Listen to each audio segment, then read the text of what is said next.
संयुक्त किसान मोर्चा की ओर से रेलवे व अन्य सरकारी संस्थानों सेवाओं के निजीकरण के खिलाफ पेट्रोल, डीजल, रसोई गैस व आम जीवनोपयोगी वस्तुओं की रोज नए रिकॉर्ड कायम करती महंगाई के खिलाफ विरोध दिवस पर रेलवे स्टेशन पर धरने प्रदर्शन का आह्वान किया गया।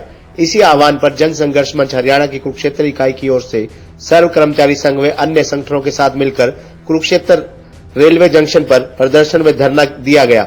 मंच की प्रांतीय महासचिव सुदेश कुमारी, जिला उपाध्यक्ष उषा कुमारी, SOSD की कन्वीनर कविता विद्रोही, SKS नेता ओम प्रकाश, सीटू की ओर से भीम सिंह सैनी, किसान नेता प्रताप सिंह व अन्य कर्मचारी नेताओं ने प्रदर्शनकारियों को संबोधित करते हुए एक सुर में मोदी सरकार से मांग की है कि सरकार रेलवे व अन्य सरकारी संस्थानों का निजीकरण बंद करे, तीनों कृषि काले कानूनों व मजदूर विरोधी 4 लेबर कोड रद्द करे। सुदेश कुमारी ने कहा कि मोदी सरकार ने कोरोना का बहाना बनाकर आम लोगों के यातायात के साधन पैसेंजर ट्रेनों को भी बंद किया हुआ है। सरकार साजिश के तहत रेलवे व अन्य सरकारी संस्थानों को घाटे में दिखाकर कारपोरेट्स को बेच रही है, जो अत्यंत निंदनीय है। डीजल, पेट्रोल, रसोई गैस के दाम आसमान छू रहे हैं। उन्होंने आम जनता का आह्वान किया कि ऐसी स्थिति में मजदूरों का किसान आंदोलन में बढ़ चढ़कर भाग लेना अति आवश्यक है, ताकि मोदी सरकार को मजबूर किया जा सके कि वे 3 कृषि कानूनों व मजदूर विरोधी 4 लेबर कोड वापस ले और सरकारी संस्थानों व सेवाओं को पूंजीपतियों को बेचने पर रोक लगा सके। हम ये बताना चाहते हैं कि आज बेरोजगारी की सारे हिंदुस्तान में जो रेलवे कर्मचारी हैं वो हड़ताल पर हैं।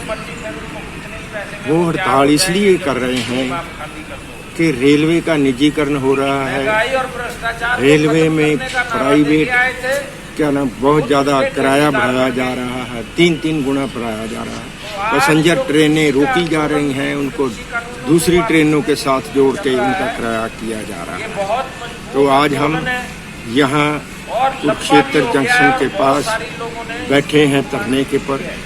इसमें सर्व कर्मचारी संघ भी है, अखिल भारतीय किसान सभा भी है, इसमें जन संघर्ष मंच भी है।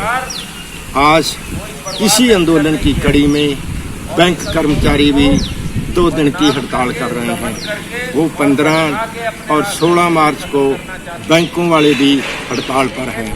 हम जहां से हड़ताल जो बैंक की है वो सेक्टर 13 में मार्केट में हो रही है, वहां जाके भी उनको सपोर्ट करेंगे।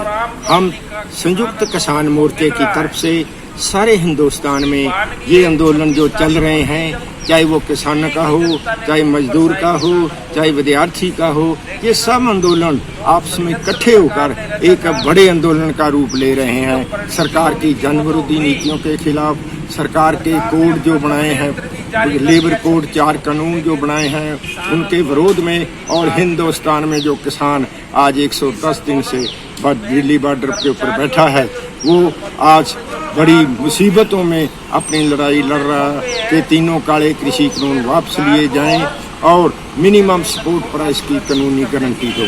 इन मांगों को सरकार हठधर्मी से बात नहीं कर रही, मान नहीं रही। इसलिए ये आंदोलन हिंदुस्तान का आंदोलन नहीं, आज ये सारी दुनिया का आंदोलन बन चुका है और दुनिया इस आंदोलन को सराहना करती है।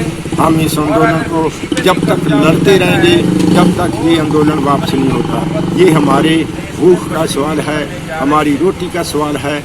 इसमें जो भी हिंदुस्तान की जो सरकार है, सारा का सारा जितनी भी सार्वजनिक इकाइयां हैं, जनता के हित की इकाइयां, इनको सबको बेच बाच के प्राइवेट करना चाहती है। पूंजीपतियों के हाथों में सौंप कर अपना मुनाफा कमाते हुए पूंजीपतियों को खुली लूट मचाने के लिए सिस्टम दिया हुआ है। जैसे पेट्रोल महंगा पेट्रोल है, डीजल महंगा कर दिया है, रसोई गैस महंगी कर दी है। सारा का सारा सिस्टम महंगाई का स्तर इतना ऊंचाई पर चला गया, आम आदमी ने अपनी रसोई चलानी दुर्भर हो रही है, रोटी रोजी बचानी औखी हो रही है, रोजगार छीन ली गए कोरोना काल में और कर्मचारियों की नौकरियां चली गई हैं। जितना भी प्राइवेट सेक्टर है सारा का सारा बंद पड़ा है। सारे जितने भी प्राइवेट सेक्टर में लोग काम करते थे सारे वो बेरोजगार हो गए हैं। उधर से महंगाई इतनी ऊंचाई पर चली गई है, आम आदमी ने अपना रोटी का भी गुजारा करना दुर्भर हो रहा है। इन सब बातों को लेकर आज का जो प्रोटेस्ट है सारा हिंदुस्तान भर में, हम सरकार को ये जताना चाहते हैं भाई या तो समय रहते अपनी हठधर्मी का छोड़कर, चाहे किसान है, चाहे मजदूर है, चाहे कर्मचारी है।